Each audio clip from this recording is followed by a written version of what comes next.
ஆண்டவராகிய இயேசு கிறிஸ்துவின் நாமத்தினாலே உங்கள் யாவருக்கும் ஆழ்வார்குறிச்சி மாரநாத சபையிலிருந்து சண்டே ஷார்ட் மெசேஜுக்கு உங்களை அன்புடன் வரவேற்கிறேன். தேவன் உங்களை ஆசீர்வதிப்பாராக. கலாத்தியர் 6ஆம் அதிகாரம் 7, 8 ஆகிய வசனங்கள். மோசம் போகாதிருங்கள், தேவன் தம்மை பரியாசம் பண்ண ஒட்டார். மனுஷன் எதை விதைக்கிறானோ அதையே அறுப்பான். தன் மாம்சத்துக்கென்று விதைக்கிறவன் மாம்சத்தினால் அழிவை அறுப்பான். ஆவிக்கென்று விதைக்கிறவன் ஆவியினாலே நித்திய ஜீவனை அறுப்பான். எனக்கு பிரியமான கர்த்தருடைய பிள்ளைகளே, அன்பார்ந்த தேவ ஊழியர்களே, அருமையான நண்பர்களே, இந்த இடத்துல மனுஷன் எதை விதைக்கிறானோ அதையே அறுப்பான். இந்த பூமியில் வாழ்ந்து கொண்டிருக்கிற காலங்கள் ஒரு விதைக்கிற நாட்களை போல, ஆனால் அறுப்பு பரலோகத்தில் காணப்படும். இப்போ நம்ம என்னெல்லாம் செஞ்சுட்டு இருக்கிறோமோ அதுதான் நம்முடைய வாழ்க்கையில மறுபடியும் நேரிட போகிறது. எனவே நம்முடைய வாழ்க்கையில விதைப்பும் அறுப்பையும் கர்த்தர் வைத்திருக்கிறார்.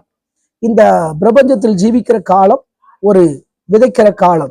பரலோகத்தில் நமக்கு மிகப்பெரிய அறுவடை காலம் இருக்கிறது. பூமியிலே நாம் எதை விதைக்கிறோமோ அதை பரலோகத்தில் அறுப்போம். விதைப்பது ஒன்றும் அறுப்பது மற்றொன்றும் கிடையாது. நாம் ஒரு நிலத்துல எதை விதைச்சாலோ அதை தான் அறுக்க போகிறோம்.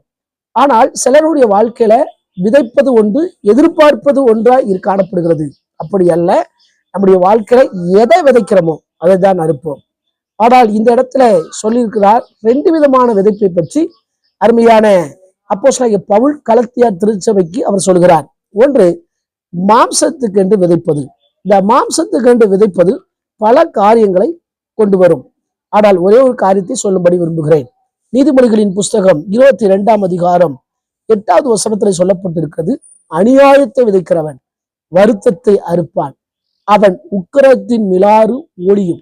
இந்த இடத்துல சொல்லப்பட்டது அநியாயத்தை விதைக்கிறவன். இதெல்லாம் மாம்சத்துக்கு என்று விதைக்கப்படுகிறது. நம்முடைய வாழ்க்கையில அநியாயமாய் சம்பாதிக்க கூடாது. ஒருத்தர் இவ்வளவுதான் வாங்கணும்னா அவ்வளவுதான் வாங்கணும். ஆனா அதுக்கு பல மடங்கு வாங்குவது நம்முடைய வாழ்க்கையில அநியாய சம்பாத்தியம். இடத்துல வாசிக்கிறோம், அதிக வருமானத்திலும் நியாயமாய் வந்த கொஞ்ச வருமானமே உத்தமம் என்று சொல்லி நம்முடைய வாழ்க்கையில அநியாய சம்பாத்தியம் இருக்கக்கூடாது.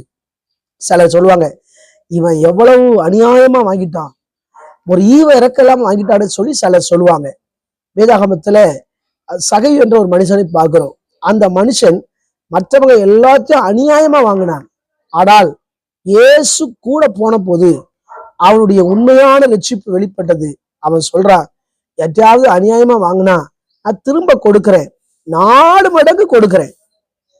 அந்த அநியாயமா சம்பாதித்ததை நான் திரும்ப ஏழைகளுக்கு 4 மடங்கு கொடுக்கிறேன்னு சொல்லி ஒரு மனம் திரும்புதல் உண்டாச்சு. நம்முடைய வாழ்க்கையில அநியாயமா யார்ட்டையும் வாங்கிடக்கூடாது. அப்போ இது ஒரு மாம்சத்துக்கு விதைக்கிறத காணப்படுகிறது. யாத்திராகமம் 1ஆம் அதிகாரம் 20ஆம் வசனத்திலிருந்து வாசித்து பார்த்தால், பார்வோன் அங்கே ஒரு சட்டத்தை பிறப்பிக்கிறான். சிப்ரால் பூவால் 2 மருத்துவச்சிகளை அழைத்து, எபிரிய ஆண் பிள்ளைகளானால் நீங்கள் கொல்லுங்கள், பெண் பிள்ளையானால் உயிரோடு வைத்துக் கொள்ளுங்கள் என்று சொல்லி அங்க சட்டம் பிறப்பிக்கப்படுகிறது. ஆனால் இந்த மருத்துவச்சிகள் தேவனுக்கு பயந்ததுனால, பார்வோனுடைய சட்டத்துக்கு பயப்படாமல் தேவனுக்கு பயந்ததுனால இந்த மருத்துவச்சிகளுடைய குடும்பத்தை கர்த்தர் ஆசீர்வதித்தார். இவங்க அநியாயமா செயல்படுவதற்கு பார்வோன் முழு சம்மதம் தெரிவிக்கிறார்.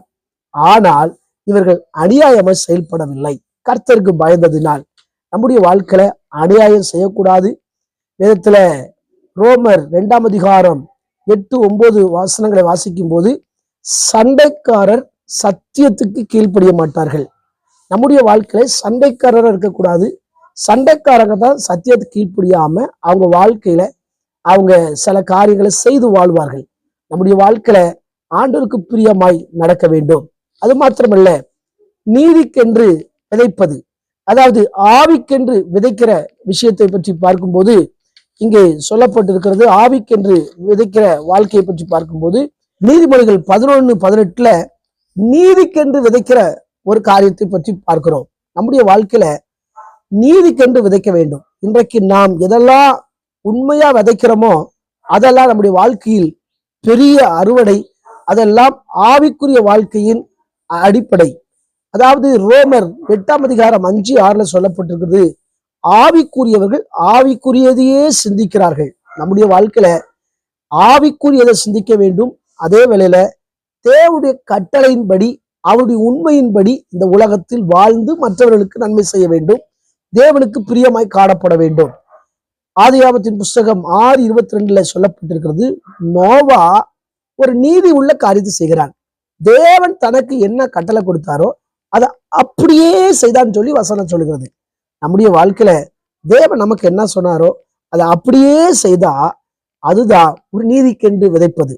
அன்றைக்கு நோவா 8 பேருக்கு பேழையை உண்டு பண்ண கர்த்தர் சொன்ன பொழுது முன்ன பின்ன கொஸ்டின் கேட்காம அவன் செஞ்சதுனால அவன் மூலமாய் புதிய உலகம் தோன்றினது. அதே போல நம்முடைய வாழ்க்கையில நீதிக்கென்று விதைப்போம், நீதிக்கென்று விதைப்போம். கர்த்தர் ஒரு மெய் பலனை நமக்கு தருவாராக. கண்களை மூடி ஜெபிக்கலாம். எங்களை நேசிக்கிற நல்ல தகப்பனே, இந்த வேலைக்காய் வருகிறோம். நாங்கள் நீதிக்கென்று விதைக்க கர்த்தர் உதவி செய்யுங்க. மாம்சத்துக்கென்று விதைக்க கூடாது ஆண்டவரே, மெய்பலனை அறுவடை செய்ய கிருபை பாராட்டுங்க. இந்த காலை மன்ன நேர்களை ஆசீர்வதிப்பீராக. உங்க வாழ்க்கையில ஒரு நன்மை நடக்கட்டும். வேத வசனத்துக்கின்படி வாழ அர்ப்பணிக்க உதவி செய்யுங்க. இயேசுவின் மூலம் ஜெபங்கள் நல்ல பிதாவே, ஆமென். ஆண்டவர் உங்களை ஆசீர்வதிப்பாராக. ஆமென்.